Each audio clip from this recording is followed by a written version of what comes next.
Voice to the world. This is News Hour. I'm Mark Lynn. Namaskar. Coming up in the next hour. Prime Minister Narendra Modi meditates at Arichal Munai Point. This is the place where the Ram Setu commences in Tamil Nadu. Sanctum sanctorum of the Ram temple is purified with water from various rivers, Vedic mantras and other profound rituals on Saturday in the run-up to the consecration ceremony on Monday. Nikki Haley ups her campaign ahead of the New Hampshire primary against Donald Trump and Ron DeSantis.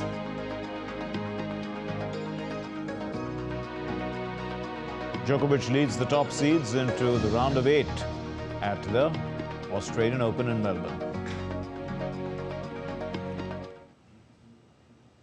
Let's begin with news related to the consecration of the Ram temple at Ayodhya on the 22nd of January.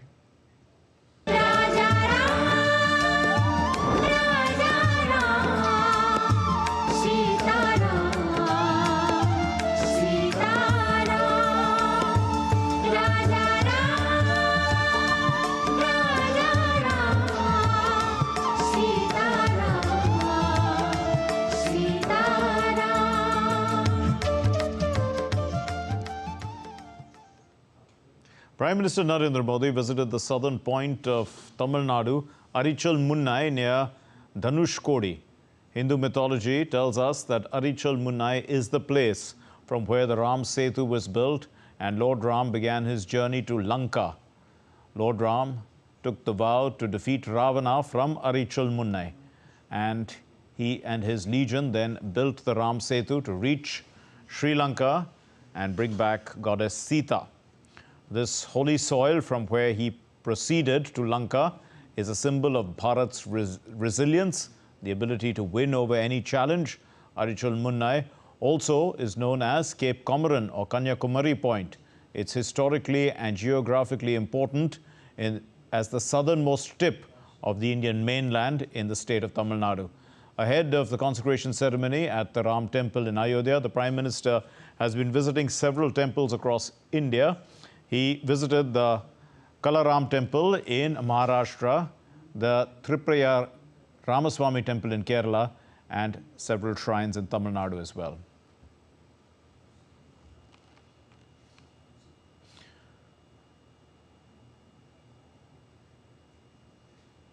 Prime Minister Narendra Modi also performed yoga asana at the origin point of the Ram Setu, that's Arichal Munai, as we said, in Dhanushkodi, which is in Tamil Nadu.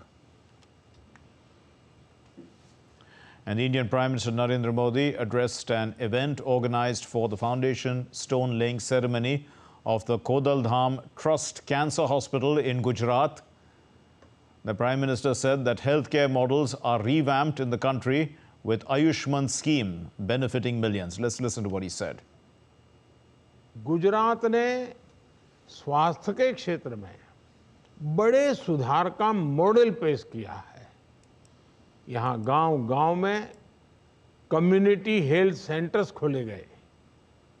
आदिवासी और गरीब इलाकों तक स्वास्थ्य सुविधाएं पहुंचाई गई। गुजरात में 108 ambulance की सुविधा पर लोगों का भरोसा लगातार मजबूती हुआ है। From Panchavati in Maharashtra to Lipakshi in Andhra Pradesh, here's a look at India's Prime Minister Narendra Modi's temple visits in 4 states ahead of the consecration ceremony that traces the trail and the sequence of events connected with Lord Ram in the epic the Ramayana. Let's take a look at this report.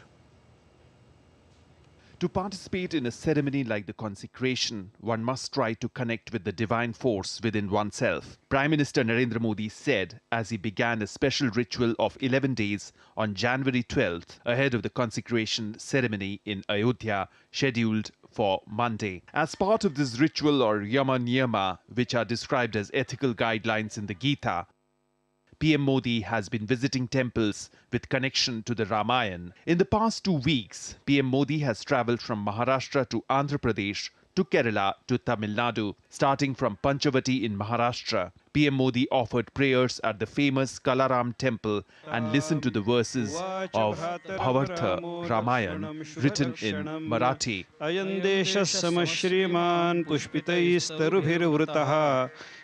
According to ancient epic of the Ramayana, Ram was sent in exile for 14 years. After the 10th year of exile, Ram, along with his younger brother Lakshman and wife Sita, lived for 2.5 years on the northern bank of the Godavari near Nasik.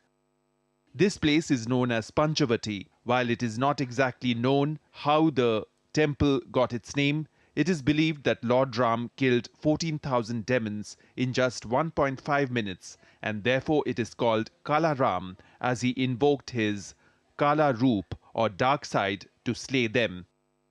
From Nashik, PM Modi travelled over 1,000 kilometers southwards to Lepakshi in Andhra Pradesh on January 16th and visited the Veerbhadra temple. During his visit, PM Modi chanted bhajans and also heard verses from the Ranganatha Ramayan, the Telugu rendition of the Ramayan. Lepakshi, which means rise or bird in Telugu, holds a special place in Ramayan. According to the epic, after Ravan kidnapped Sita and boarded the flying chariot Pushpak Viman to take her to Lanka, a mythical giant bird, Jatayu, valiantly fought the demon king and tried to stop him en route. However, Ravan slashed one of Jatayu's wings, injuring the bird grievously, and fell in Lepakshi. It is here that Jatayu informed Ram that they should move southwards towards the seashore to reach Lanka. Jatayu was then granted moksha, liberation from the cycle of death and rebirth, by Lord Ram. Prime Minister Narendra Modi's decision to adopt an austere lifestyle reflects his dedication and reverence towards the upcoming temple consecration. The nation and spectators across the world eagerly await Monday's event in Ayodhya. With Bureau Inputs, Anita Raj, DD India. Preparations for the consecration of the Ram temple at Ayodhya are in their final stage. The large-scale rituals and events commenced on January 16 with the 51-inch idol of Lord Ram set to be consecrated on January 22. At the Ram temple on January 20, the sanctum sanctorum of the temple underwent purification with water from various rivers, followed by Vedic mantras and other rituals of profound significance. On January 21, the Madhya Divas ritual took place in the morning, and the Shaya Divas will take place in the evening. As the consecration ceremony of the magnificent Ayodhya temple is just 24 hours away, it's worth exploring another temple dedicated to Lord Ram in the southern state of Karnataka.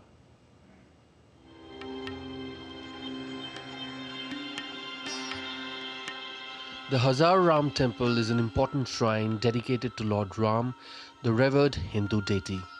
Located in the royal enclosures of Hampi, which is a UNESCO World Heritage Site, this temple was built in the early 15th century by the king of the Vijayanagar dynasty, Devaraya II. The temple was originally a private place of worship for the royal family of Vijayanagar. The temple is particularly renowned for its intricately carved bas-relief and panels that beautifully depict the story of the epic Ramayana. The walls of the temple are adorned with these carvings, showcasing processions of horses, elephants, soldiers, and dancing women participating in the Dussehra festival. This temple is unique in many aspects. The first being its name, the Hazar Ram temple, that translates to 1,000 Ram, referring to the stories carved on the walls on Lord Ram's life, the reigning deity. Second, the relics are the most extensive ones to be found anywhere in India. The temple also boasts a sprawling lawn and 2 grand gateways leading to the compound, making it a site of great historical and cultural significance. The temple stands as an example of the excellent craftsmanship of the Vijayanagar Empire, showing their utter devotion to Lord Ram, and a must visit for everyone exploring the rich cultural heritage of India. Ayodhya's Maharishi Valmiki International Airport, which has formally been notified as an international airport by India's Civil Aviation Ministry, is expected to handle more than 100 chartered flights between Sunday and Monday, along with scheduled arrivals and departures in view of the Sri Ram Mandir consecration on Monday. India's Union Cabinet, which was chaired by Prime Minister Narendra Modi, had actually cleared the proposal to declare Ayodhya Airport as an international airport and named it as Maharishi Valmiki International Airport, Ayodhya Dham, on the 5th of January this year. Now, adding a cultural touch to the airport's identity, the airport's name is Maharishi Valmiki International Airport, Ayodhya Dham. It pays homage to Maharishi Valmiki, the sage attributed for composing the epic, the Ramayana. Elevating Ayodhya's airport to international status helps realizing Ayodhya's economic potential, as it has already emerged as a major pilgrimage site. The city is expected to attract more tourists and foreign pilgrims in the days ahead. And to tell us more about what's happening in Ayodhya, Siddharth Bharadwaj is joining us. He's been our eyes and ears on the ground. Siddharth, put into context the preparations so far. A very good evening, Mark. As you can see, the preparations are in full swing. Right now, I am here standing at Lata Mangeshkar Chowk, and you can see the vibrance here in Ayodhya. The excitement is just palpable, and like I say, a sense of devotion is in the air. And we've got a latest update that Uttar Pradesh Chief Minister Yogi Adityanath is also here right now in Ayodhya. Just a while back, the movement was absolutely stopped because the Honorable Chief Minister was here, and he's still here in Ayodhya, looking at all the arrangements that are being done for almost 7,500 invitees which are expected here on the big day on 22nd of January, which is the Pran Pratishtha, for which everyone here in Ayodhya is waiting for. You can see behind me, the excitement amongst the people.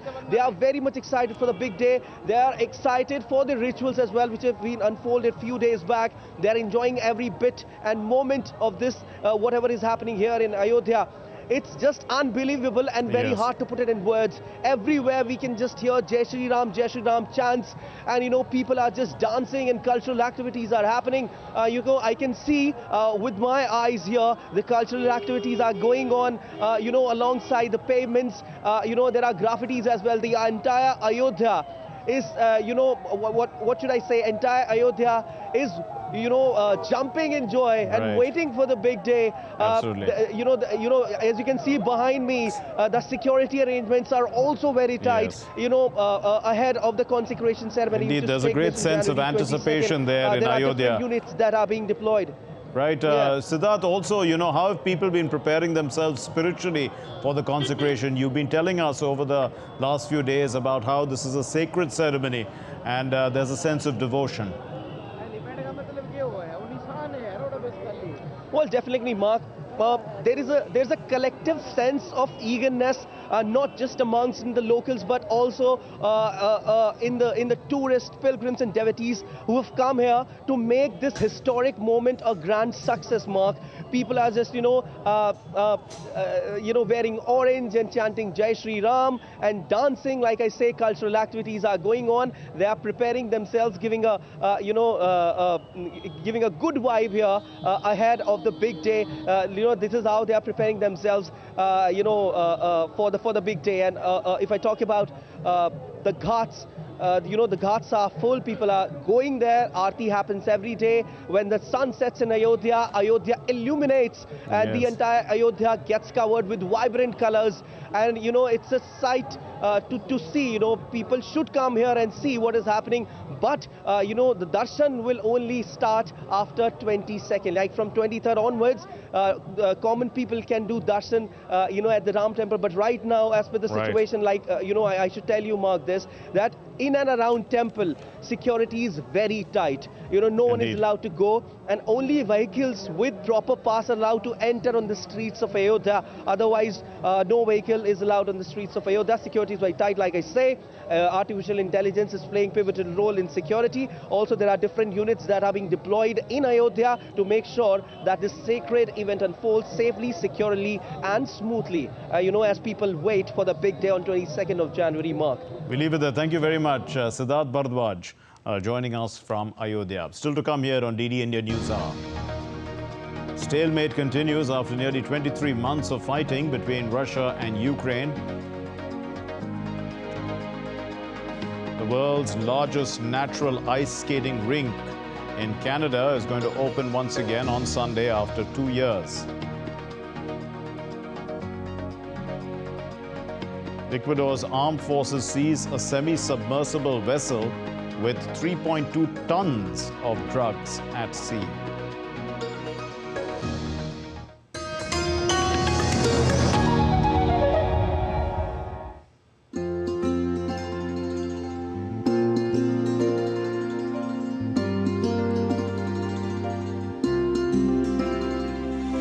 भोर को जैसे रहना व्याकुल ऐसे थे ये नैना व्याकुल भवन आए हैं भुवन के नंदन वंदन वंदन है अभिनंदन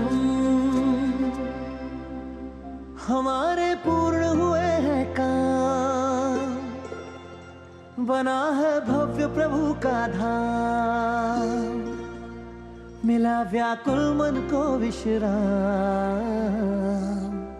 अयोध्या लौटे हैं श्री राम अयोध्या लौटे हैं प्रभु राम अयोध्या लौटे हैं श्री राम अयोध्या लौटे हैं प्रभु राम अयोध्या लौटे हैं श्री राम अयोध्या लौटे हैं प्रभु राम अयोध्या लौटे हैं श्री राम अयोध्या लौटे हैं प्रभु राम हमारे पूर्ण हुए हैं काम बना है भव्य प्रभु का धाम हमारे पूर्ण हुए हैं काम बना है भव्य प्रभु का धाम मिला व्याकुल मन को विश्राम अयोध्या लौटे हैं श्री राम अयोध्या लौटे हैं प्रभु राम अयोध्या लौटे हैं श्री राम अयोध्या लौटे हैं प्रभु राम राम सिया राम जय जय राम राम सिया राम जय जय राम राम सिया राम जय जय राम राम सिया राम जय जय Ram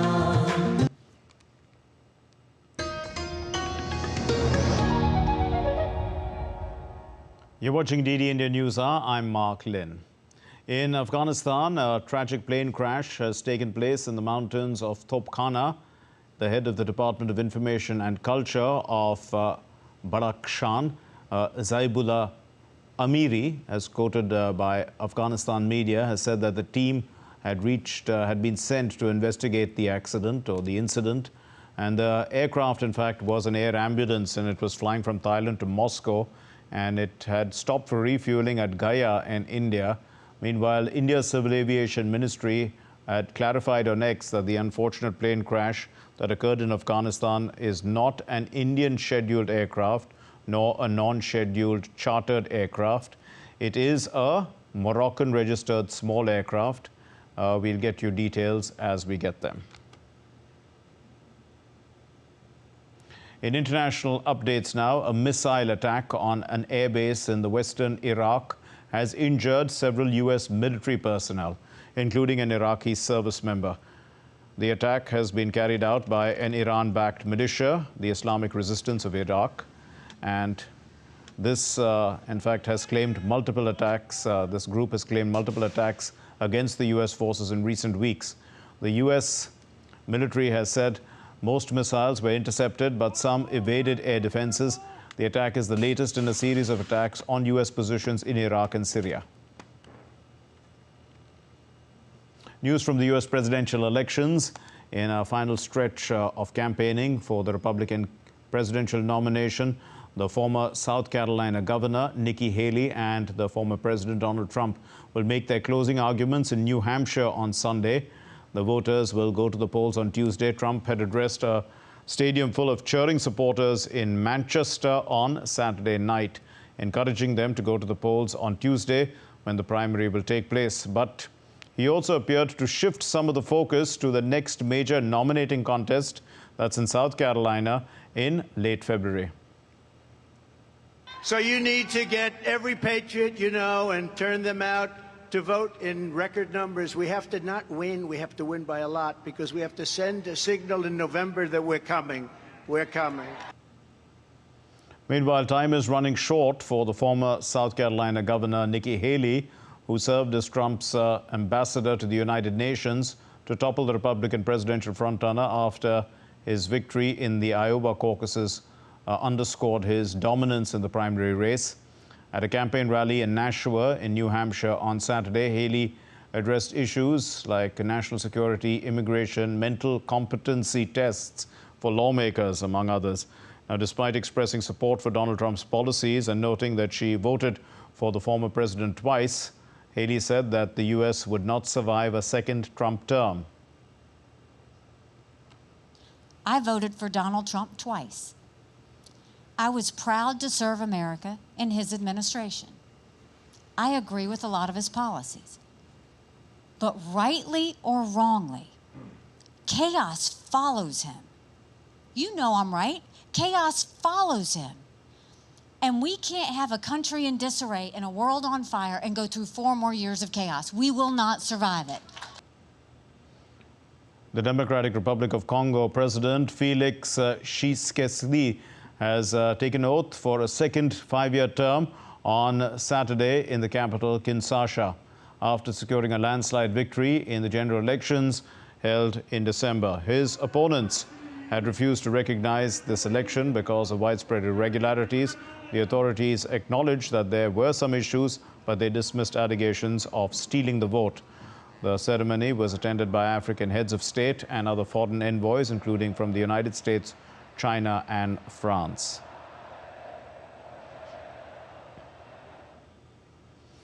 The latest updates now on the Russia-Ukraine conflict. Well, Russia has claimed on Saturday that its forces warded off Ukraine's multiple attacks, while Ukraine said that its armed forces had continued offensive operations.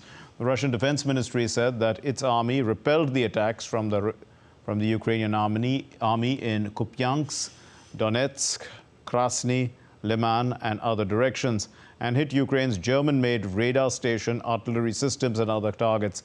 The ministry also said that the Russian air defense forces intercepted several rockets and drones from the Ukrainian side.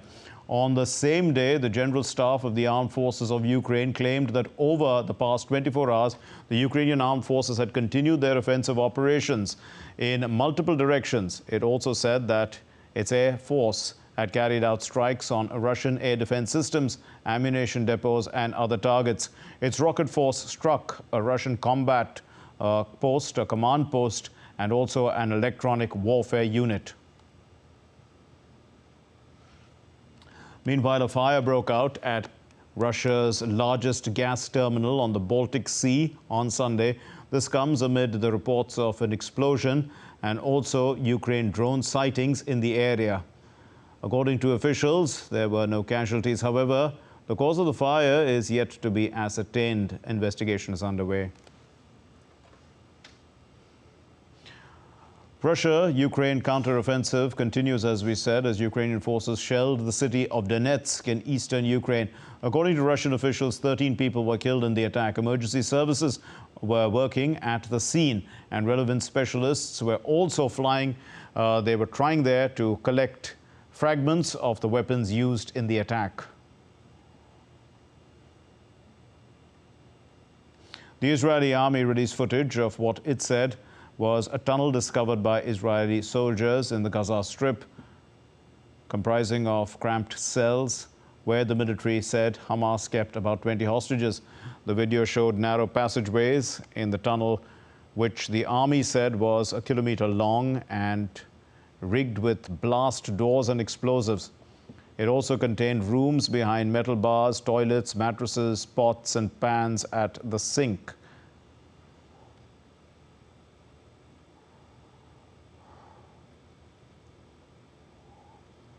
Canada's renowned Rideau Canal Skateway, the world's largest natural ice skating rink, will open for skating on Sunday morning for the first time in 2 years. The 7.8-kilometer skateway, it first started 50 years ago. It's part of the UNESCO World Heritage Site list in Canada's capital city of Ottawa. It is also a top attraction for skating enthusiasts seeking outdoor thrills during Canada's usually biting cold winter. The canal did not open for skating last year in 2023 because there was not enough snow, not enough ice then. Quite different this year. Moving ahead, let's take a look at weather updates from around the world. The world is witnessing harsh weather conditions. Chilling cold wave, along with fog and plummeting temperatures, rattled North India on Sunday. Several flights and trains were delayed or cancelled in India's national capital due to zero visibility. Dense to very dense fog conditions are likely to prevail over North India during the next 2 days. The United States is also reeling under harsh winter conditions, along with snow and freezing rain. At least 61 deaths around the United States have been reported, many involving hypothermia or road accidents. Weather officials have predicted temperatures plunging 20 to 30 degrees Fahrenheit below average from the high plains east into the Ohio and Tennessee valleys by Monday. Icy blast sweeps across Europe as dusting of snow continued in Paris. However, tourists continue to enjoy the brief spell of snow. Paris temperatures are expected to climb to 8 degrees Celsius on Sunday and up to 12 degrees Celsius on Monday. Australia is experiencing extreme heat wave. Heat warnings have been issued about rising temperatures this weekend. Temperatures in parts of northwestern Australia have reached to 50 degrees Celsius. Heavy downpour triggered flash floods in Tanzanian city of Dar es Salaam. Several cars, houses, power lines and a crucial bridge in the city were swept away due to the relentless rains. The flooding this time led to the shutting down of a crucial road leading out of the commercial hub. Bureau Report, DD India. Let's take a look now at other stories making news around the world. A new political party has been launched in South Korea ahead of the country's general elections in April this year. The former leader of the ruling People's Power Party, Lee Jung-suk, held a founding convention to form the new Reform Party on Saturday in Seoul. Ecuador's armed forces on Saturday seized a semi-submersible with 3.2 tons of drugs at sea off the coast of the city of Esmeraldas. 3 Colombian men were detained and handed over to the Ecuador National Police. Authorities said the drugs are worth more than $50 million. Thousands of Ethiopian Orthodox followers celebrated the Epiphany, also called Timket, in Ethiopia's capital, Addis Ababa. Followers marched from churches where priests carried tents called tabots, sacred to the Ethiopian Orthodox Church, during the festival commemorating Jesus' baptism in the Jordan River.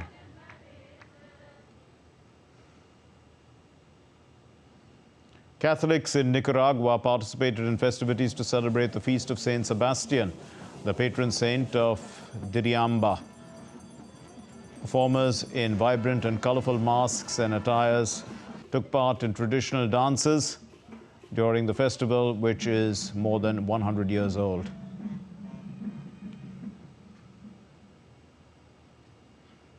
Still to come here on DD India News Hour. We look at the cultural significance of Ayodhya and the Ram Temple. And cities and states across India have been lighting up in preparation for the consecration of the Ram Temple.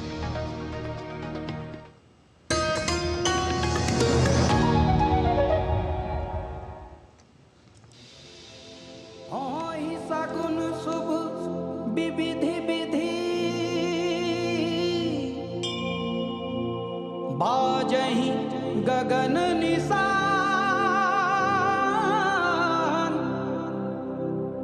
पुर नर नारी सनाथ करी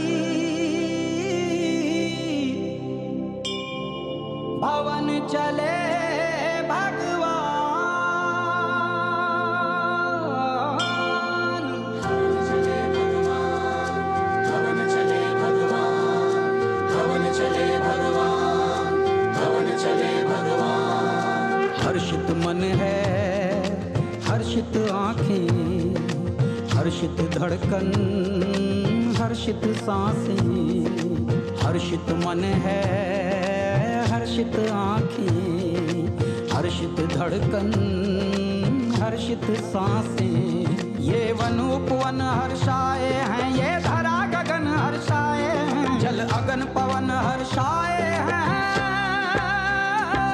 श्री राम अयोध्या आए हैं, श्री राम अयोध्या आए हैं, श्री राम अयोध्या आए हैं, श्री राम अयोध्या आए हैं। जय सिया राम सिया राम सिया राम, धवन चले भगवान। जय सिया राम सिया राम सिया राम, धवन चले भगवान। जय सिया राम सिया राम सिया राम, धवन चले भगवान।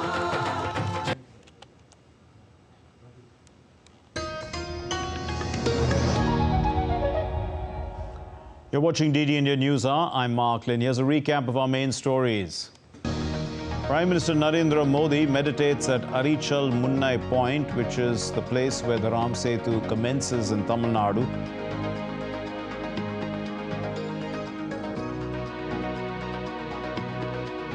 The sanctum sanctorum of Ram Temple is purified with water from various rivers, Vedic mantras and other profound rituals on Saturday in the run-up to the consecration ceremony. Nikki Haley ups her campaign ahead of the New Hampshire primary against Donald Trump and Ron DeSantis.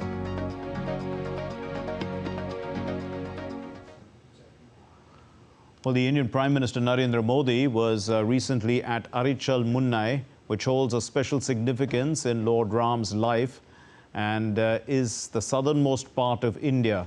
It is the point, the starting point of the Ram Setu.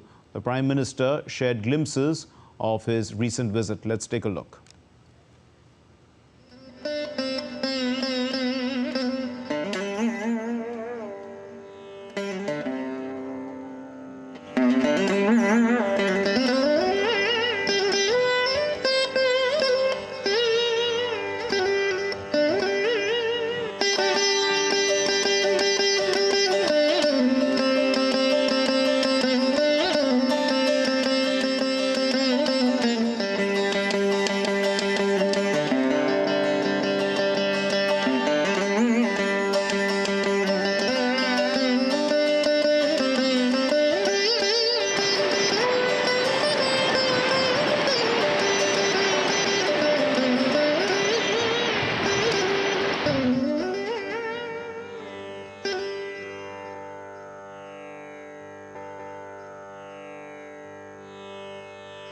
कपिलाय नमः, ओम गजकर्णकाय नमः, लंबोदराय नमः, ओम वेंकटाय नमः, पूर्वजाय नमः, सिद्धिविनायकाय महाविनायकाय नमः। प्रार्थना नमस्काराणि समर्पयामि। ओम मणि नमः।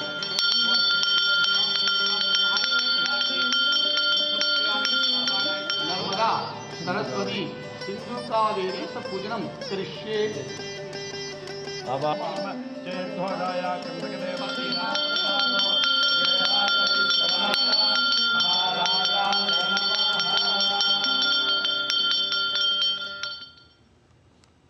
And we are joined by Professor A.D.N. Bajpai, who's the Vice Chancellor of the Atal Bihari Vajpayee Vishwavidyalaya. Thank you very much, Professor Bajpai, for being with us. Thank you, gentlemen. How much of India's cultural history is influenced by the Ramayana? I think it's a great cultural connect. It's not only the present, it's connecting the past and having the far-reaching implications in future also.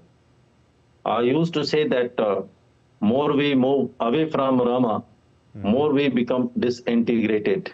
More we come nearer to Rama, more we are, integrated, more we are harmonious.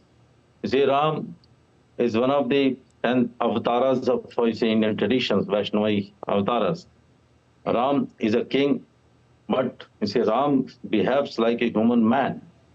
Ram gives identity to each part of persons who comes into his contact. Yes. This is Ram, which makes a father, father, brother, brother, wife, wife, and including enemy, enemy. had Ram not been, the brotherhood could have not been come into focus. Similarly, Ram is a cultural icon of India. Yes. He's a cultural ambassador of India. I would like to mention that he's the Ram who connects north to south, from east to west. He's a Ram who connects obviously villages, the forests from the urban cities, and he's the Ram who connects entire globe into one entity. Okay. He himself in Bhagavati Ramayana he says, Janani Janma Bhumisha Sargadapi Gariyasi. Janani means mother and motherland. Mother and motherland are more important than heaven itself. So he has proclaimed so many things. He has brought all Indian ethos to the life, and which are being behaved by all Indians in day-to-day life as such. Indeed. So Professor, Ram, yes, gentlemen. Yes, Professor Bajpai, then given what you're saying, do you see the Ram temple then acting as a binding force also for India's neighborhood? Because the story of Ram, the Ramayana, is spread across, Southeast Asia and has an influence in this entire region. Certainly, Ram originally belongs to Ayodhya, no doubt, but Ram is the god of India as a whole. But Ram lives in the hearts of all Indians living anywhere in the world. Nepal, Nepal is the land of Janaki ji. Yes. Janakpur is there. So they are also celebrating here. Bangkok, the Thailand has the Rama dynasty. They are also celebrating. Houston, Far East, in America, they are celebrating Deepavali in Houston. And I was in, Girmitia country, I was in Fiji. The whole of Girmitia nations, say it's a Fiji, say it's a Trinidad and Tobago, say it's South Africa, say it's Indonesia, say it's Mauritius, say Suriname. Everywhere I'm receiving reports, they are celebrating Rama's Prana Pratishtha like anything. So the consecration of this Rama temple, yes, it's one of the important, most of the historical event of 21st century, I'll tell you, not connecting 20th century, 21st century. Okay. Because the Indians have fought to have this Ram temple to see. You see, it's not the 20th January 2024, but also the date of 9th December 1992, the 25th September 1990, when Advani ji, took Rama Rath, and also motivated all the population to join the consecration of Rama temple. And we all know that about 2,000 persons died. Professor Bajpai, if I bring you into the lessons that we have learned, from the Ramayana about good governance, for instance, what are the key lessons that, because we call Ram Maryada Purushottam?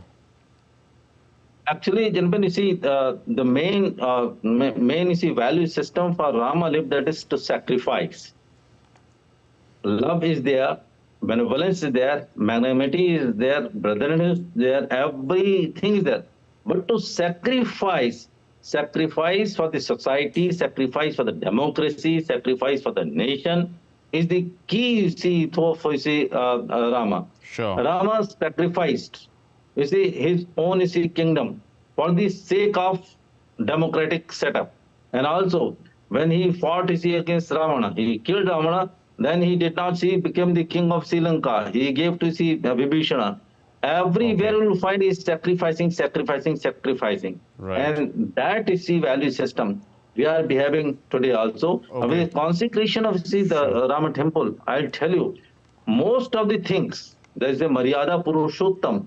He never crosses the boundary lines of Maryada. And he tries to convince each and every common person of India and the world over, this is the Maryada only which helps the society to be harmonious and sustainable. And whosoever crosses the Maryada, maybe Sita crosses Lakshmana Rekha and had to suffer a lot. That two lessons we get from Rama and life of Rama. Professor Bajpai, you are an economist, so perhaps you can tell us, what is the impact that the temple will have on the economy of the region?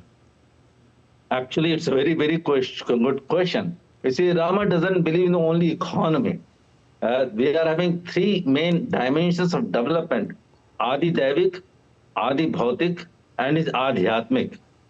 Our economy will be developed in a most harmonious manner. And in 2047, we are going to have Vikasit Bharat, 15th August 2047, when India will be celebrating its centenary year of freedom. Then we are, you see, trying to harness, to augment, to participate, to make this country so much involved, engaged in the development process. With consecration of this Rama temple, I'll tell you, the people will highly motivated. Their efficiency level will be very much high. And whatever they are doing, whatever they are performing their day-to-day life, they'll perform in the most effective manner that will contribute further to gross domestic product. As an economist, I will tell you, you will see that. And one particular thing that the Sensex is increasing. Sensex is on a rising path. That is one particular indicator of this particular event.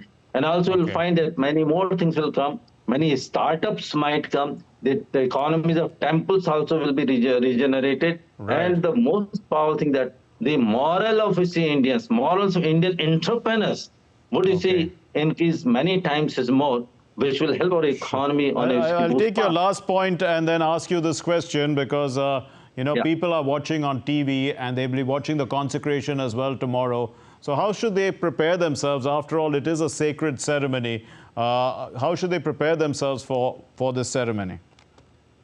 Actually, it's a spiritual ceremony. See, as Prime Minister Modi ji himself has said that we should celebrate like Deepavali. One part we should watch on television the actual virtual consecration ceremony at Ayodhya, but that will not be enough.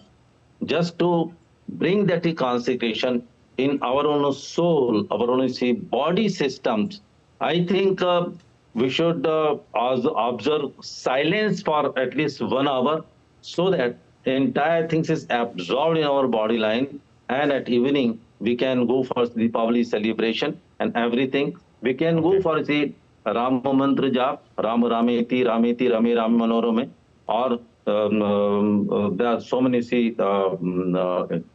chanting of Ram Mantras.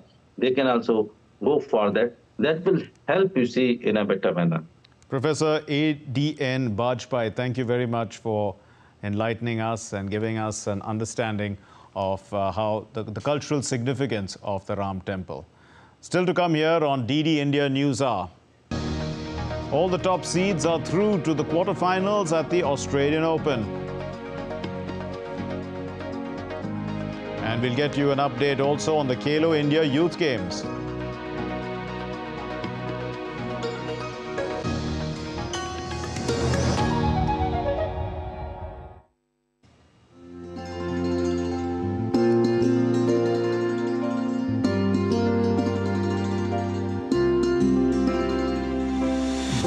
जैसे रहना व्याकुल ऐसे थे ये नैना व्याकुल भवन आए हैं भुवन के नंदन वंदन वंदन है अभिनंदन हमारे पूर्ण हुए हैं काम बना है भव्य प्रभु का धाम मिला व्याकुल मन को विश्राम अयोध्या लौटे हैं श्री राम अयोध्या लौटे हैं प्रभु राम अयोध्या लौटे हैं श्री राम अयोध्या लौटे हैं प्रभु राम अयोध्या लौटे हैं श्री राम अयोध्या लौटे हैं प्रभु राम अयोध्या लौटे हैं श्री राम अयोध्या लौटे हैं प्रभु राम हमारे पूर्ण हुए हैं काम बना है भव्य प्रभु का धाम हमारे पूर्ण हुए हैं काम बना है भव्य प्रभु का धाम मिला व्याकुल मन को विश्राम अयोध्या लौटे हैं श्री राम अयोध्या लौटे हैं प्रभु राम अयोध्या लौटे हैं श्री राम अयोध्या लौटे हैं प्रभु राम राम सिया राम जय जय राम राम सिया राम जय जय Ram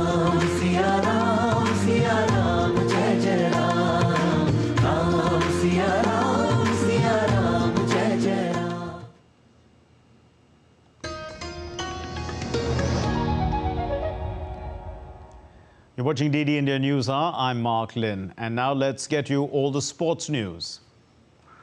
We'll start with badminton, and the former champions Satvik Sairaj, Ranki Reddy and Chirag Shetty are in the final of the India Open Super 750 badminton tournament. They are facing the third seed pair of Kang Min Hyung and Sao Sing-hu of Korea in the final this afternoon. And the Indian duo had defeated the Tokyo Olympics bronze medalist Aran Chia and Cho Woo Yik of Malaysia in the semi-finals on Saturday. Satvik and Chirag had actually won the India Open in 2022, that edition of the tournament, and the Indian duo had emerged victorious against the Korean pair in 4 of their 5 previous encounters. So let's hope that they win today again. In the Australian Open today, Djokovic, Fritz, Sinner, Sabalenka and Goff have all advanced to the quarterfinals. Novak Djokovic secured a dominant victory over Adrian Mannarino.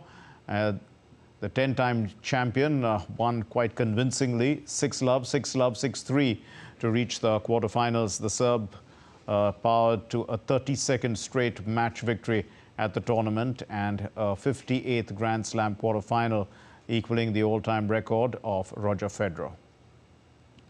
Taylor Fritz stormed past last year's runner-up Stefanos Tsitsipas and is into the quarterfinals for the first time after beating the Greek 7-seed 7-6, 5-7, 6-3, 6-3 to set up a clash with Djokovic. It's going to be exciting.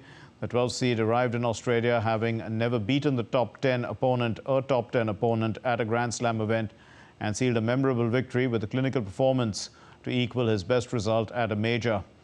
On the women's side, the second seed Sabalenka of Belarus advanced to the quarterfinals quite clinically, 6-3, 6-2 against the unseeded American Amanda Anisimova. The fourth seed Coco Gauff reached the quarterfinals for the first time with a 6-1, 6-2 victory over Poland's Magdalena Frick. And the US Open champion broke the unseeded Fritsch in the opening game and never let her rhythm, get unsettled. And she also didn't let the other opponent get into any rhythm. The Italian fourth seed Yannick Sinner reached the quarterfinals of the Australian Open with a 6-4, 7-5, 6-3 win over the Russian Karen Khachanov. Barbora Krejcikova denied the 16-year-old Russian Mira Andreeva a Grand Slam quarterfinal berth after the 9th seed won 4-6, 6-3, 6-2 at the Australian Open. And now over to Deepika. Deepika has been following the Khelo India Youth Games. Deepika, give us an update. What's happening there? We haven't really given our story out as yet, so perhaps it's a live report. Over to you. Thank you and good evening, Mark. The environment is really exciting and elated over here. The players are really excited to participate in the 6th edition of Khelo India Youth Games. And interestingly, the host state, Tamil Nadu, is currently at the top of the points table. But to understand it right from the players, we have with us the coach of athletics team of Telangana, who's going to talk about it. A very warm welcome to DD India. We want to understand it from you that how it's been for you participating in the Khelo India Youth Games. First of all, I thanks to our Indian government and as well as Tamil Nadu government. They are taking initiative this tournament. It is a help to everyone in the grassroots level. So they are provide everything in accommodation, food and facilities. These facilities are likely international standard. So we are lucky everyone. I am happy to say in the grassroots level, this much of exposure not there. So the government has given a lot of importance to these sports. First of all, I thanks to our Prime Minister Narendra Modi, sir, and our Chief Minister Tamil Nadu, Stalin, sir. All right. And when we talk about the opportunities that the players are getting over here, what do you think? How much of a benefit is it for the players? Yes, madam.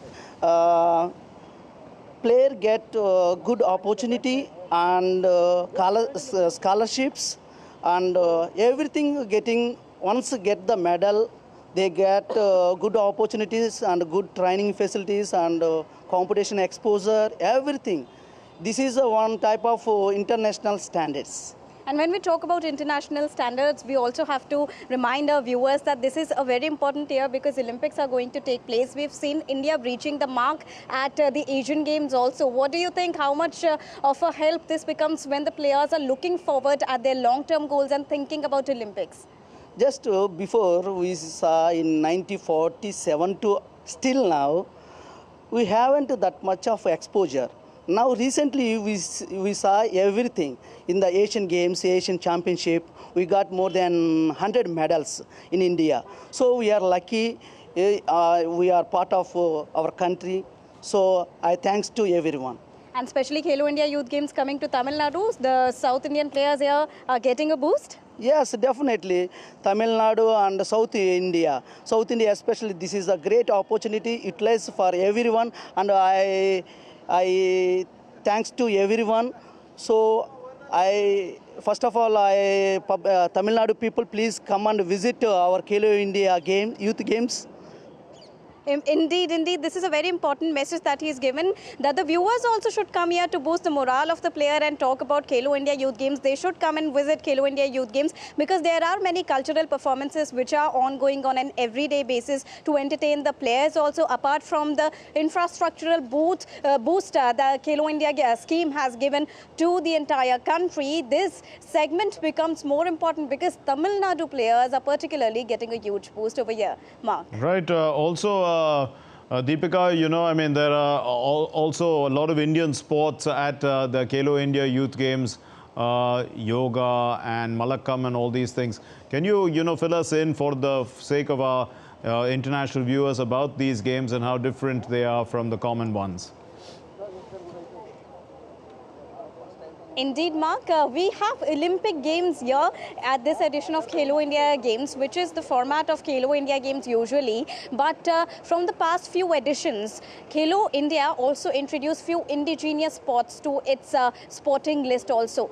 So Yogasan, Malakkam, Gatka, these are few of the sports that you can count under the indigenous category which have been introduced to Khelo India. This has been done to promote traditional sport as well and to also boost the knowledge of this particular sport that the people should be knowing it. Apart from this, what is more unique about this edition of Khelo India Youth Games, which is happening for the first time, that a demo sport has also been introduced, which is Silambam. So the aim of the demo sport is here to introduce this concept, to introduce everything that the people need to know, the sports fans need to know about this particular sport called Silambam. So with the introduction of all these indigenous sports and the demo sport also, the promise here of the government is to boost the sporting economy and also increase the sports tourism across different sectors of the country. Mark. We leave it there. Thank you very much, Deepika Mehto from Chennai, covering the Khelo India Youth Games. Blessila Sangma, a fencer from Tamil Nadu, says that one day she is going to hold an Olympic gold medal in her hands and make the country proud. Blessila said that she's very excited to participate in this edition of the Khelo India Youth Games. Let's listen to her. We have with us a player who just participated in the women's category. A very warm welcome to DD India. How was the match against Team Karnataka? From Karnataka, I won the bout from Karnataka girl. The score was 15 and she's 10. What are the benefits that you are getting by participating in Khelo India Games? This is my first Khelo India. This is my first participating. It was good, the food, everything. They had give us the clothes like upper, lower, everything, bag, socks, everything. It is benefit for us. And also when we talk about your goals, what is the next goal that you are looking at? I want to participate in the Olympics like Bhavani Devi won, who participated from India. She had participated in the Olympics, but she can't. But I can. This is really inspirational for us also and also for all the viewers, especially the women athletes who are watching you, to see the kind of confidence that you have. Now, when we talk about the preparations, you are playing against so many states over here. Does that help you in any way? Yes, while practicing, I would practice with only Tamil Nadu players. I can only see the game about only Tamil Nadu coaches. But while I'm practicing with other teams and while I'm playing bout with other states, it is benefit for me. New techniques I can learn. And also for all the being a women, there is this mascot which is called Veer Mangai. You would be knowing about her.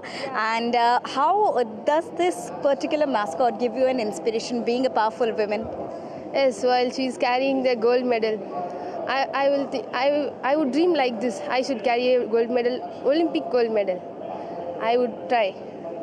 We wish you all the very best for that. So there you heard from the women fencing player who said that like Veer Mangai, she wants to stand there tall and hold the gold medal, and that gold medal has to be an Olympic gold medal. So this is Deepika reporting with camera person Senthil from Chennai for DD India. And with enthusiasm soaring sky high before the consecration ceremony, just a few hours away, less than 24 hours away, cities and states across India have been lighting up with lovely presentations attracting tourists and passers-by alike.